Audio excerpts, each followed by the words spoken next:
오늘도 우리를 예배자로 부르신 하나님께 감사를 드립니다.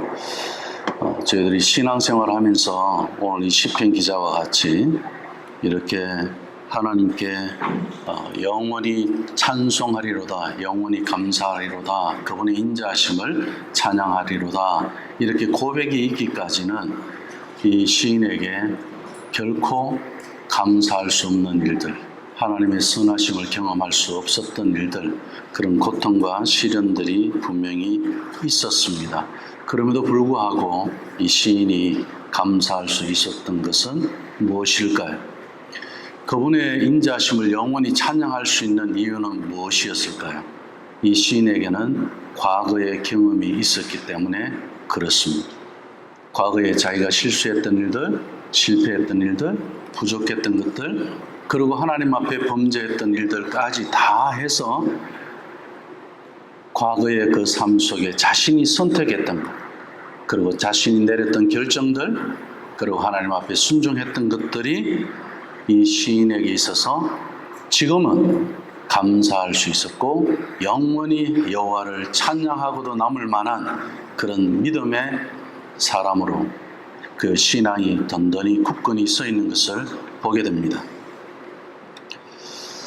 신앙은 어디서 더 굳건해질까요? 과거의 선택과 순종의 결과가 지금 현재 나의 신앙이라고 말할 수 있습니다. 어떤 선택을 했고 어떤 순종을 통해서 지금 현재 나에게 있어서 이러한 신앙의 결과가 있는 것인가는 우리 스스로가 가늠할 수 있습니다. 신앙은 하나님이 지난 세월 동안에 이런 선택과 순종을 바탕으로 그분이 이루실 일을 신뢰하는 것이 신앙입니다. 과거에 하나님이 나에게 함께 해주셨던 것, 그것을 통해서 나에게 지금 현재 그 여호와 하나님을 영원히 찬양하고도 남을 만한 그런 신뢰가 생겼어요. 경험적인 것을 이야기합니다. 과거 나의 그런 선택과 순종의 삶 가운데 하나님이 이루신 그런 구원의 현재 구원이 지금 현재 나에게 있어서의 이 고난을 이기는 힘이 된다는 것. 지난 날을 우리가 한번 생각해 보자. 그때 내가 어려웠을 때, 고통 중에 있었을 때 하나님께서 그 고통을 어떻게 이기게 해주셨는지, 또 나의 죄 가운데 하나님께서 어떻게 용서의 길을 열어가시고 은혜를 주셨는지, 그것을 우리가 생각해 본다면 오늘 나에게 있어서의 이 현재의 선택과 순종을 결정하는 데 유익함을 주리라고 생각합니다. 우리가 운동 중에 특별히 야구를 잠깐 한번 생각해 봤으면 좋겠습니다. 투수가 항상 스트라이크만 던지는 게 아니에요. 다 잘하는 게 아니라는 거죠. 스트라이크 존에 던졌는데 또 자기 생각과 다르게 조금 벗어날 수도 있고, 그죠? 그리고 또 볼이 너무 높은 볼이 되어버릴 수도 있고, 또 어떤 때는 땅볼로 던져지기도 합니다. 자신이 그렇게 던지고 싶어서 그렇게 된 게 아니에요. 의도적으로 던진 것도 물론 있지만 투수는 스트라이크 존 안에서 타자가 최대한 치기 어려운 것을 하고 싶어 합니다. 그것을 던지고 싶어 하죠. 자, 타자의 입장에서는 어떻습니까? 우리 믿음 생활은 타자의 입장이라고 생각해. 투수는 우리 주변 환경이에요. 어떤 때는 높은 볼이 나에게 날아오기도 하고, 낮은 땅볼이, 또 어떤 때는 치기 어려운 그런 스트라이크 볼이 들어오기도 합니다. 이런 인생의 주변 환경들이 그런데 우리가 타자의 입장에서 높은 볼을 방망이를 휘두를 수 없잖아요. 그리고 또 땅으로 가는 그 볼을 또 내가 방망이 휘두르면 후회가 나오잖아요. 그죠? 그때는 어떻게 해야죠? 방망이를 쥐고 있고 스트라이크 존에 들어오는 것을 내가 골라내는 그 타이밍이 중요한 거죠. 그래서 높은 볼이 오거나 낮은 볼이 오면은 또 스트라이크 존을 벗어나는 것에 대해서는 어떻게 해야 돼요? 무시해야 돼요. 다 잘 치려고 하면 안 돼. 우리가 신앙생활 하다 보면은 다 잘하려고 그래요. 괜찮아요. 때로는 높은 볼 그냥 지나가도 돼. 또 낮은 그런 땅볼 괜찮아요. 안 하는 게 더 좋아. 그리고 또 스트라이크 존에 들어오는 거 있잖아요. 내가 쳤는데 다 안타 나오나요? 아니에요. 또 이 스트라이크라고 해서 쳤는데 이게 안타가 나오고 홈런이 나와주면 좋겠는데 스윙이 될 때도 있단 말이에요. 스트라이크 존에 들어오는 것도 우리가 다 하기 힘들어요. 신앙생활에 선택이 있어서는 다 하려고 하면 안 돼. 스트라이크 존에 들어오는 것만 해도 우리 다 못해요. 타자가 3할 때만 돼도 그 타자 잘하는 선수라고 그래. 1, 2, 3, 4번 안에 들어갑니다. 3할 때만 돼도. 3개 중에 하나만 쳐도 그래. 3번 중에 한 번만 내가 성공해도. 우리 믿음 생활의 선택이 그런 거예요. 그런데 이것이 안타가 되고 홈런이 되기 위해서는 말씀에 순종하는 것이 함께 가야 돼요. 선택이 나의 선택으로 끝나는 것이 아니라, 불순종을 선택하는 것이 아니라, 하나님이 높은 볼 치지 말라고 안 치면 돼요. 스트라이크 존에 들어오는 거 그 타이밍 잘 맞춰서 그건 네가 잘할 수 있도록 잘 준비해, 잘 훈련해, 연습 많이 해. 그게 제자 훈련이죠.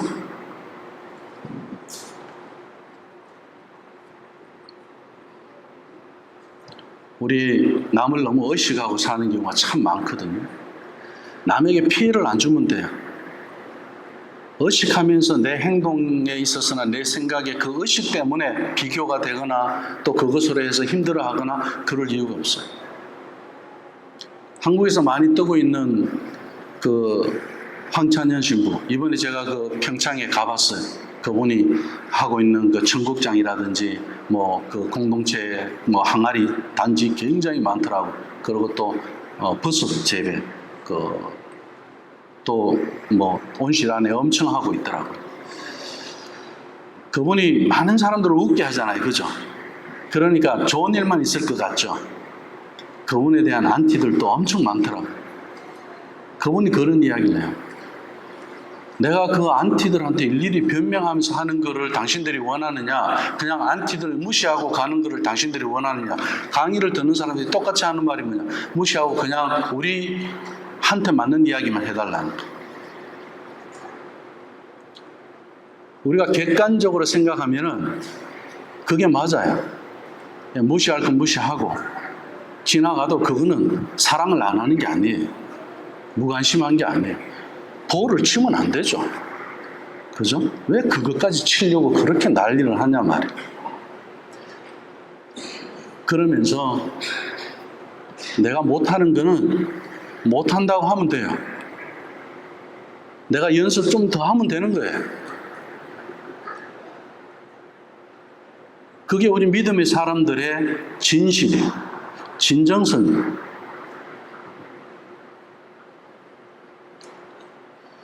지식 사역을 하면서 지금 마찬가지입니다. 이것 하면 다 만사형통? 아니에요. 목회가 더 어려워질 수도 있습니다. 교회가 반토막 쪼개질 수도 있습니다.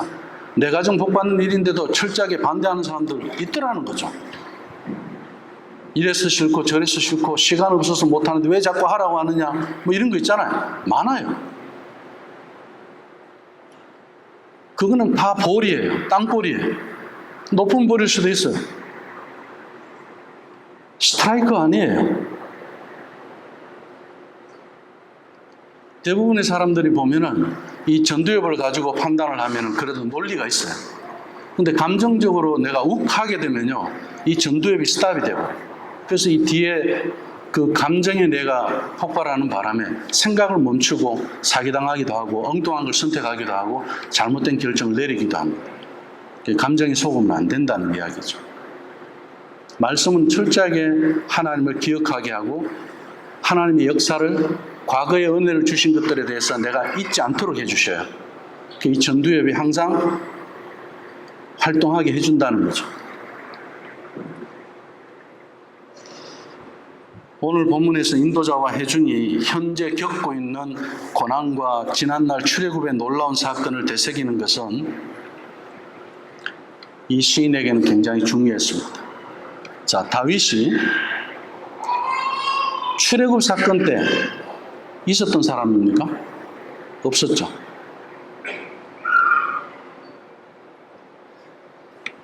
그런데 그 출애굽 사건이 이 시인에게 왜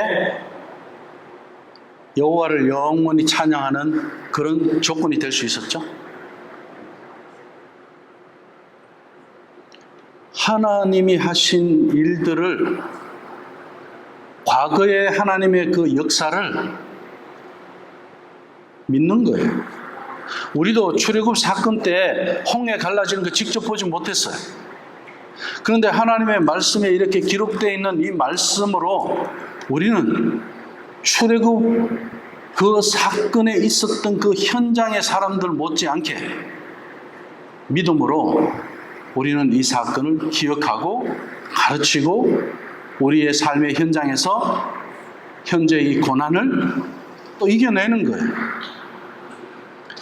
그래서 하나님의 말씀에 있어서의 이 사건과 역사는 과거의 사건으로 끝나는 것이 아니라 과거의 그 사건, 하나님의 그 역사를 내가 믿을 때 현재 겪고 있는 이 고난을 내가 이기게 되더라는 겁니다. 구원이 여기서 시작되는 거예요. 그래서 본시는 서로 주고받는 이 교창, 주고받는 찬양 형식으로 되어 있습니다. 적어도 두 사람이 서로 맞장구를 치는 거예요. 자, 8절 9절 말씀 한번 볼게요. 제가 8절 9절 말씀을 읽을 테니까요, 맞장구 한번 쳐주세요. 10절에서 12절 말씀을 맞장구 치시면 됩니다. 8절 9절은 독창으로 선창을 하고요, 그리고 10절에서 12절 말씀은 합창으로 회중들이 하는 그런 교창입니다. 그걸 우리가 한번 실질적으로 한번 해볼게요. 제가 8절과 9절을 합니다. 여호와께 피하는 것이 사람을 신뢰하는 것보다 나으며 여호와께 피하는 것이 고관들을 신뢰하는 것보다 낫도다.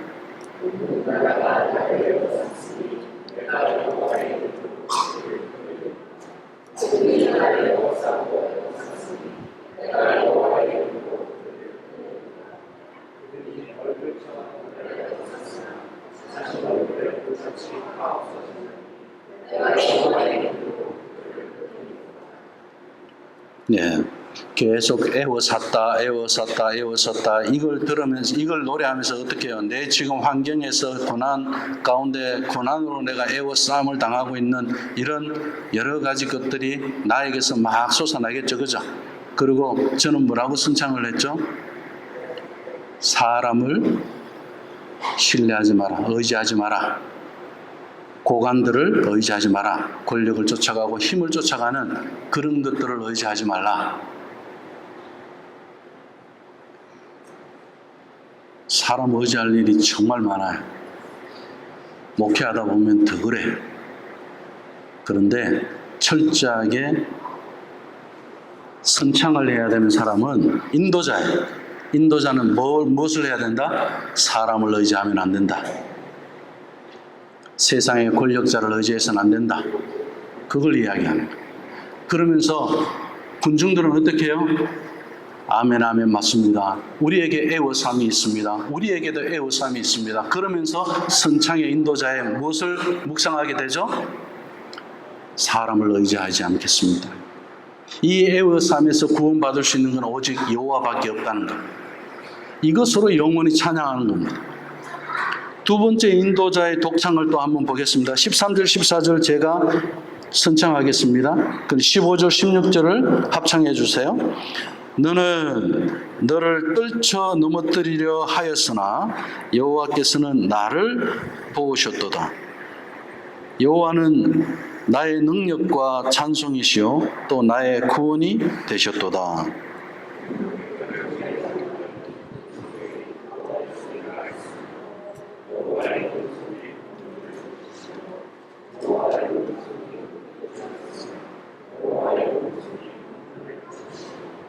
아멘. 자, 나를 넘어뜨리려 하였으나 여호와께서 나를 도우셨다. 제가 선창했는 거하고 연결이 되죠, 아까는. 그리고 지금 합창했는 거, 아까 애워삼을 당했는데 어떻게 해요? 지금 기쁜 소리, 구원의 소리가 있고 여호와의 오른손, 이게 나오죠, 그죠? 여호와의 오른손, 성경에서 여호와의 오른손, 이것은 권능을 이야기해요. 능력을 이야기해요. 하나님의 파워를 이야기하는 거예요. 그러니까 내가 애워쌈을 당하는 상황 속에 있는 나를 두고 어떻게 해요? 지금 여호와의 그 오른손이 나를 건져주시고 구원해 주시는 것을 연상하게 합니다. 이렇게 이제 이 시편 118편은 크게 세 단어로 나눠져 있는데 오늘 제가 설교하는 단어는 두 번째 단어를 가지고 제가 말씀을 나누는 겁니다. 그리고 마지막으로 인도자가 17절과 18절을 이제 선창 또 해주는 거예요. 이렇게 문 나라가 애워쌌지만 시인은 하나님의 이름으로 그것들을 끊겠다고 선포하는 거예요.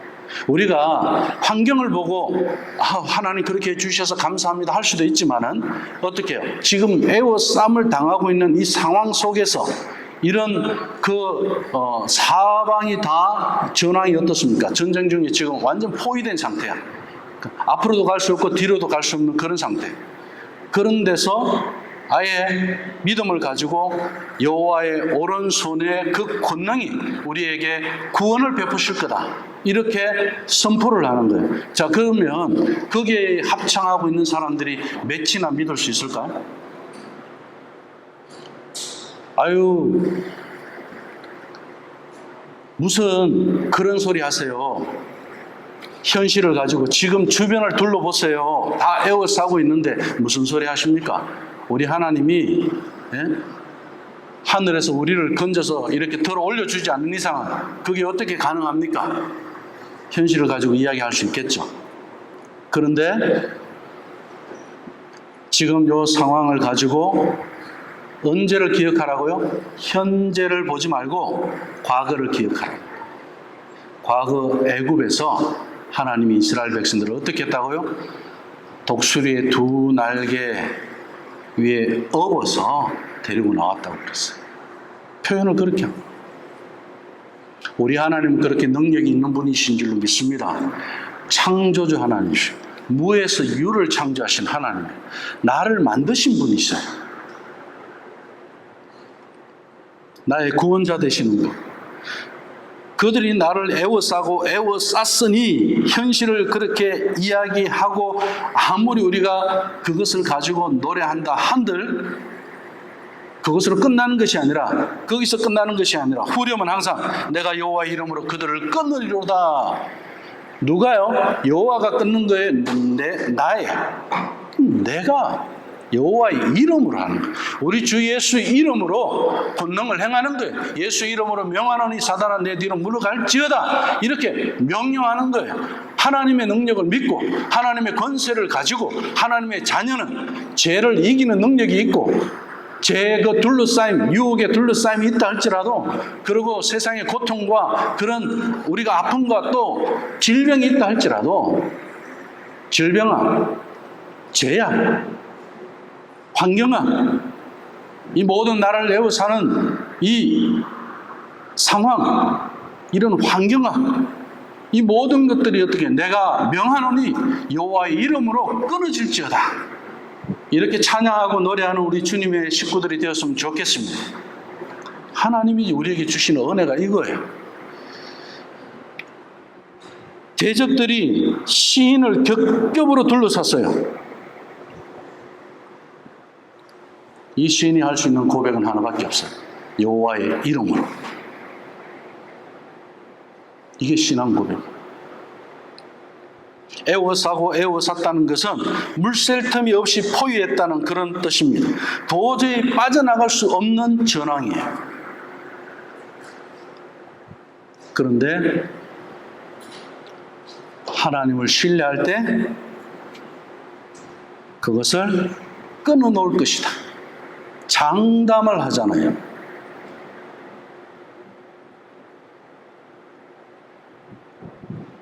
그것도 오늘 말씀에서 3번씩이나 장담을 합니다. 왜 그랬을까요?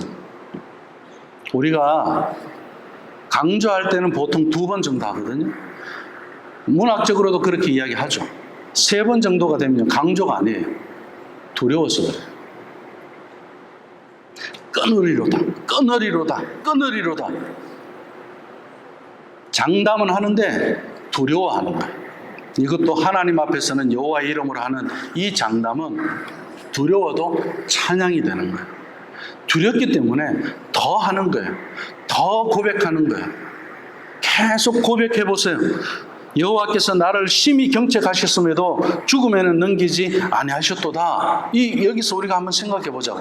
지금 시인이 어느 정도냐면요, 잘난 거 하나도 없어요. 어느 정도냐? 죽음에는 넘기지 아니하셨도다. 시인이 생각했을 때는 내가 하나님 앞에 지은 죄가 죽을 정도로 죄를 지었다는 이야기잖아요. 그런데 하나님께서는 어떻게 해요? 지금 죽음으로 나를 넘기지 아니하셨다는 것을 찬양하는 거예요. 죄책감이나 어떤 정죄나 그런 것들에 둘러싸여 있다 할지라도 어떻게 해요? 그 정죄로 인해서, 그 죄책감으로 인해서 우리를 죽음에 넘기지 아니하셨다. 여호와께서 나를 심히 경책했을 뿐이다. 이 경책은 무엇입니까? 신약 성경 안에서 우리가 좋은 표현으로 이야기하면 제자 훈련입니다. 벌을 주셨어요. 근데 그 벌은 어떤 벌이에요? 그냥 저주가 아니고 바른 길로 가도록 훈계하는 벌이에요. 이 훈계가 히브리어로는 신약적으로 표현하면 제자 훈련이에요. 제자 훈련이 훈계하는 시간이에요. 우리가 바른 길을 가도록 훈련받는 거예요. 그런 데서는 어떻게 해요? 우리가 성경을 가지고 제자도 시간에 하는 그 공부와 나눔도 있지만 실질적으로 우리 삶의 현장이 훈련의 현장이에요. 주님의 제자가 되는 삶, 그 훈련의 현장이기 때문에 선택과 순종이 굉장히 중요하다. 성령님께서 내 안에서 이러한 올바른 선택을 할 수 있도록 도와주지 않으면 우리의 관성은 어때요? 죄의 습관에서 오는 선택을 하게 되어 있습니다.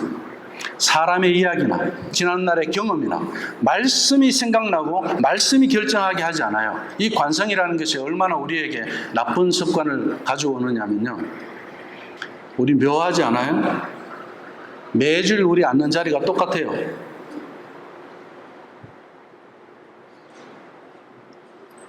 의자 순서가 틀리지 않아요? 우리 지금 의자 이게 순서 많아요. 그죠? 근데 몇 번째 의자 안 가르쳐 줘도 정확하게 몇 번째 구등 뒤에 옆에 내 자리가 거기 항상 앉아요. 이걸 우리는 관성이라고, 관성. 우리 수원풍성교회 김병호 목사님 교회는 이렇게 안 하려고 구역별로 해갖고 매주 이 팻말을 옮겨요. 그러면 앞에 앉았던 사람 언젠가 저 뒤에 가서 앉아봐. 그러면서 또 다시 이렇게 하면서 이동을 해요. 우리는 변화에 그리 익숙하지 않다는 이야기예요. 관성이 익숙해져. 당연하죠. 우리는 습관이 있으니까. 그런데 오늘 이 말씀에도 이런 관성이 우리에게 작용을 합니다. 내가 에워싸움을 당하고 이런 어려움들이 있을 때 여호와의 이름으로 변화를 가져와야 되는데 그런 선택이 필요하고 순종이 필요한데 내가 제 습관 아래 있었던 그런 선택과 순종으로 우리의 신앙을 어떻게 해요? 스트라이크에서 내가 스윙을 할지언정, 헛스윙이 될지언정 스트라이크에서 못하고 볼 하면서 힘들어하는 거예요. 그러면서 신앙생활 어렵다고 그래요. 안 해도 되는데, 그런 선택 안 해도 되는데, 그런 순종 안 해도 되는데. 그 다윗은 그걸 아는 거예요. 내가 여호와 이름으로 이렇게 했을 때 하나님이 지금까지 어떻게 일해 주셨고, 그리고 그것이 내가 지금 스윙할 타이밍이라는 거예요. 스트라이크 존이라는 거예요. 요때 순종해야 되는 거예요. 요때 내가 올바른 선택을 하는 거예요. 분명한 점은 시인이 큰 잘못을 한 것임에도 틀림이 없는데도 불구하고 그가 겪은 벌이 오히려 자신을 구원해 줬어요. 하나님이 시인에게 한 그 경책이 오히려 자신을 구원하게 한 거예요. 선택할 때만 해도 이게 나한테 절대 플러스가 될 줄 몰랐거든요. 그런데 나를 훈련시키는 게 되더라는 거예요. 시련임을 깨닫고 훈련임을 깨닫고 이것이 하나님의 구원임을 깨닫는 것이 뭡니까? 우린 그것을 은혜라고 하는 거예요. 그것을 은혜로 여기는 거예요. 깨닫는다는 말은 단순한 말이 아니야. 내가 전혀 몰랐고 내가 생각하지 못했던 것들. 깨닫는다는 단어는 아무 데 쓰지 않잖아요. 그죠? 내 생각을 완전 뒤집어 준 거예요. 내 인생을 완전히 뒤집어 준 거예요. 무엇이? 그 깨달은 것이.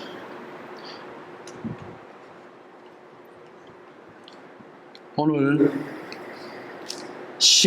시편 기자는 문나라의 군대에 둘러싸인 처지에서도 인간이나 그런 방백, 정치가나 힘이 있는 권력자들, 지도층 인사들을 쫓아가고 도와달라고 그런 장문들을 쫓아가는 그런 것을 믿기보다는 자기는 하나님을 신뢰하겠다 이렇게 선언합니다.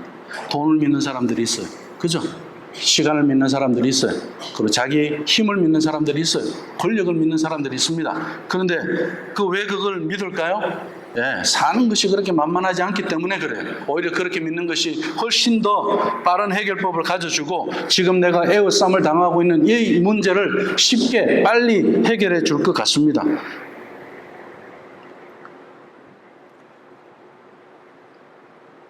원하는 것을 이루기 위해서 수많은 날들을 달려가고 애를 쓰지만 하나님의 말씀 뭐라고 이야기합니까? 그거 다 부질없다. 네 성공도, 네가 지금 자랑하고 있는 것도, 원하는 것을 설사 이루었다 한들 그 과정에 비해서 너무나 허무한 것이 이 인생의 부질없음입니다. 이걸 알고 살아요. 그래서 예수교회 식구들은 제일 먼저 성경을 창세기부터 읽는 게 아니라 어디서부터 읽어야 된다고요? 전도서부터 읽어야 돼요. 헛된 걸 알고 사는 사람이 지혜로운 사람이에요. 내가 헛된 것을 선택하는 일들이 참 많습니다. 나는 이것을 선택함으로 해서 결코 헛되지 않다고 생각하죠. 나에게 부를 가져다 줄 수도 있고 나에게 행복을 가져다 줄 수도 있고, 그러나 하나님의 말씀에 순종하여 선택하지 않은 것들은 다 부질이 없습니다. 헛된 거예요.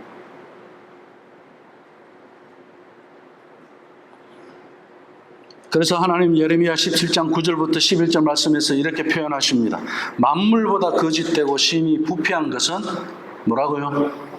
마음이라고 했습니다. 이걸 알아야 돼. 누가 능히 이를 알리오마는 모른다는, 알아야 되는데 모른다. 누가 능히 이를 알리오마는 나 여호와는 심장을 살피며 폐부를 시험하고 각각 그의 행위와 그의 행실대로 보응하나니 불의로 치부하는 자는 자고새가 낫지 아니한 알을 품은 같아서 그의 중년에 그것이 떠나겠고 마침내 어리석은 자가 되리라.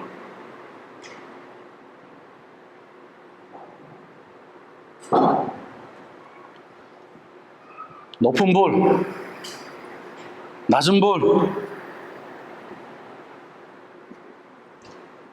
그런 것 쫓아갈 필요 없어요. 무시하면 돼. 거기에서 내가 천금을 수확한다 할지언정, 거기에서 어떤 권력을 얻는다 할지라도 사람은 자신이 말한 것도 지키지 못하는 점, 자신의 이익을 따라 말을 바꾸고 사람을 속이는 그런 제약된 본성으로 살아갑니다. 그래서 자기가 옳다는 것을 말하기 위해서 다른 사람을 죄인 만들면서 이야기하는 사람들이 대부분이에요. 왜 그럴까요?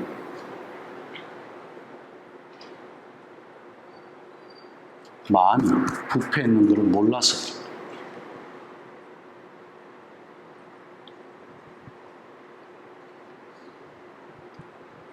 내가 인정하면 다른 사람을 죄인으로 만들지 않아요. 그렇잖아요.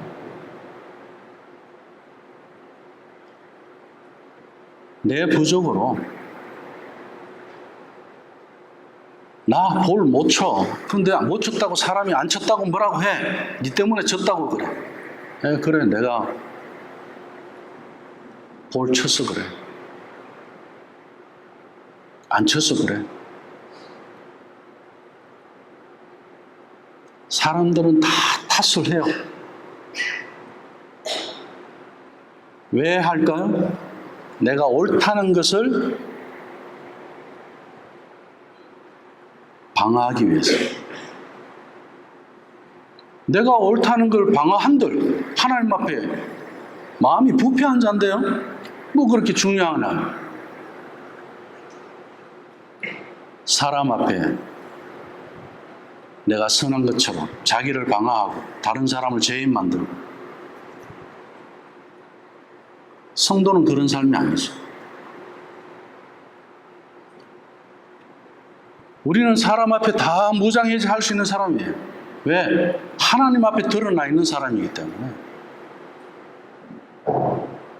그리고 다른 사람을 죄인 만들 이유가 없어요. 왜? 내가 부족하니까. 내가 연약하니까. 우리 주님이 내 안에 계시지 않으면 내 이 마음은 심히 부패한 마음인 걸 내가 아니까, 그 부패한 마음에서 나가는 말이 무엇인지 내가 아니까,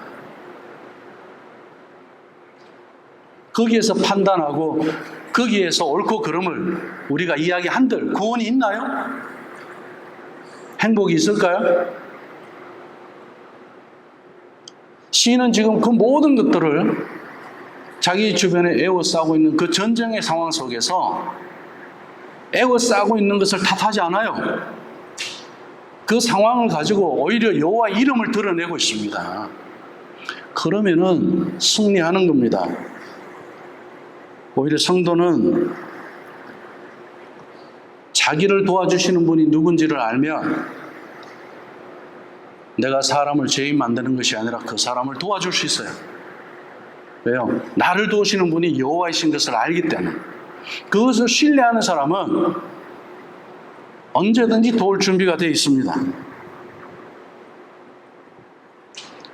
왜요? 내가 하나님을 의지하는 것이 가장 지혜로운 것을 알기 때문에. 내가 하나님을 의지하는 모습으로 살아가는 그것이 도움이 되는 거예요.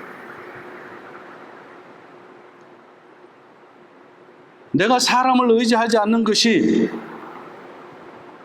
다른 사람에게 도움이 되는 거예요. 만약에 부모가 사람을 의지하지 않는다면, 자기 자녀를 의지하지 않는다면, 그 자녀가 하나님을 의지하는 부모를 통해서 그 자녀도 하나님을 의지하는 것을 알게 되겠죠.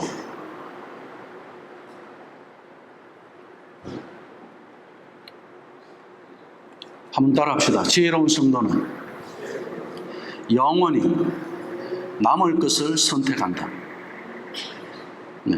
다시 한번 따라합시다. 지혜로운 성도는 영원히 남을 것에 순종한다. 네.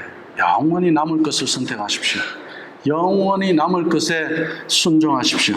선택과 순종이 일치하는 이 인생이 오늘 시인의 인생이었습니다. 그러니까 여호와의 인자하심을 영원히 찬양할 수 있었던 겁니다. 감사할 수 없는 조건과 상황 속에서도 감사할 수 있었던 겁니다. 그래서 15절 16절에 이 시인이 하는 이야기가 여호와의 오른손, 여호와의 오른손, 여호와의 오른손이라고 이 두 절에서 세 번이나 반복을 합니다. 인간의 그런 선택과 순종 가운데 하나님께서 직접 일하시고 능력을 베푸시고 끊임없이 그분이 도우심을 강조하는 거잖아요. 멀리 계신 하나님이 아니라 곁에서 함께 해주시는 하나님, 안아주시고 막아주실 것은 막아주시는 그런 인격적인 하나님, 그 무엇보다도 하나님이 우리를 붙들어 주신다는 이런 표현들 아주 체험적이지 않습니까? 우리 하나님 보이지 않는다고 해서 우리가 추상적으로 하나님 믿을 것이 아니라, 하나님 오늘 내가 이런 에워싸움을 당하고 있는 이 상황 속에서 하나님께서 무엇을 어떻게 해서 막아주셨는지, 어떤 사람을 통해서, 어떤 말씀을 통해서, 어떤 상황 속에서 하나님께서 도우시고 역사하여 주셨는지, 그 일에는 우리 믿음의 사람들을 하나님의 손으로 사용하기를 원하십니다. 그래서 지체가 소중한 거예요. 말씀을 맺습니다. 하나님의 징계와 하나님의 가르치심 앞에서 자신의 연약함을 드러내는 것은, 발견하는 것은 은혜예요. 그래야 우리가 다른 사람을 인정할 수 있습니다. 베드로 사도는 고난과 핍박 가운데 있는 성도들을 향해서 베드로전서 4장 12절부터 14절에서 이렇게 권면합니다.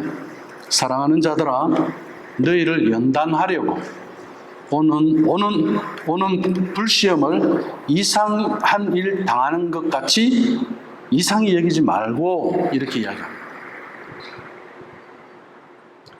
내가 어려움이 있다고 부정적으로만 생각하지 마세요.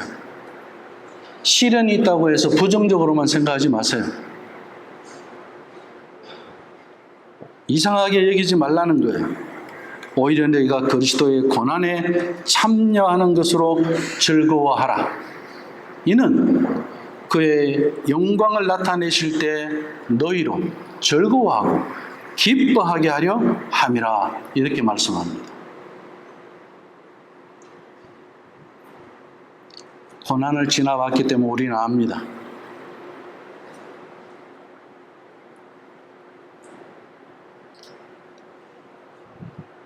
그것이 하나님의 영광이 되었을 때 우리는 기뻐해 봤습니다.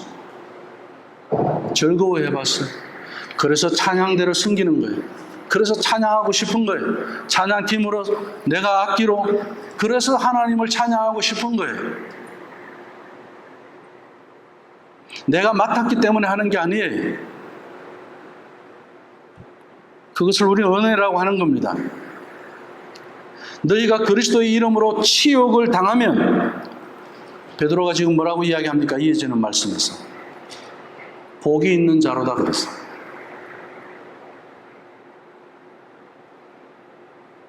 자존심 상하는 자로다가 아니라 복이 있는 자로다. 영광의 영, 곧 하나님의 영이 너희 위에 계심이라. 얼마나 감사합니까? 하나님의 영이 늘 나와 함께 하시고 내 안에서, 내 위에서 내게 주어진 그런 선택과 순종에 대한 바른 이해는 세상을 살아갈 힘을 공급합니다. 하나님의 뜻을 분별하게 합니다. 더 나아가서 세상에서 승리하며 찬양하며 감사로 살아갈 수 있게 만듭니다. 그 길을 우리 예수님이 이 땅에서 보여주셨고 우리 예수님이 그 길을 걸어가셨습니다. 주님의 모습 속에 의인의 승리가 담겨 있습니다. 우리 성도가 세상을 살아갈 때 이 선택과 순종이 어떻게 주어지는지를 보여주고 계십니다. 오늘도 그 주님의 길을 선택하고 순종하는 우리 예수촌의 지체가 되어서 주님 오시는 그날까지 순종의 열매로 살아가시기를 주님의 이름으로 축원합니다. 기도하겠습니다. 주님, 오늘도 주의 말씀 속에 저의 선택과